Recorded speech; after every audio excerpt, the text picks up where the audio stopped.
ดปากที่นี้ของบาทปากมีทัดเดินเข้าอา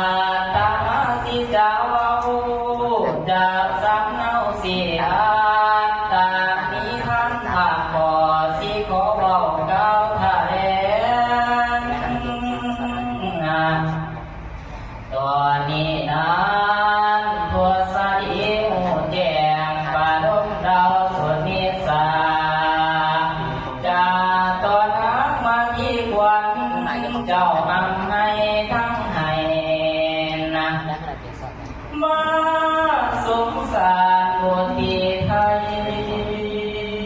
นะมาที่นั่งลูกของแม่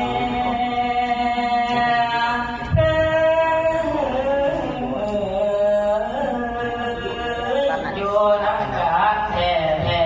สักสิให้เจ้าล้วนมีเวสนนมานีคนเก่งกระทำทานสร้างระเบียคนพานก่อกรรมทำหายผมก็ตายสักสิได้พาทางเจ้าข้าห้างดอกงามวัง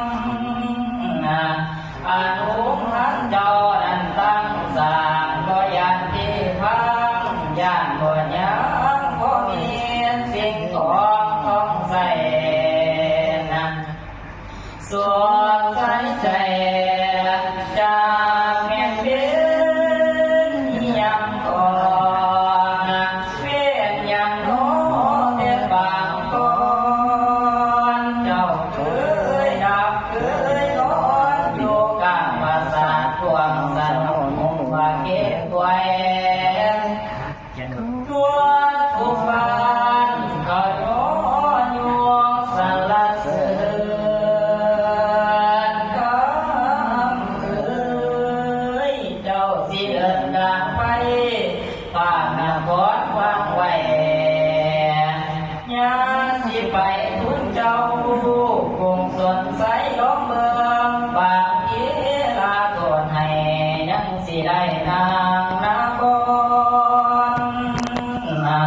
เอาละพอสามีพอดีกี่คันบ้าเหตุไปได้เสียงผู้เพิ่นพักอยู่แล้วสิขอไว้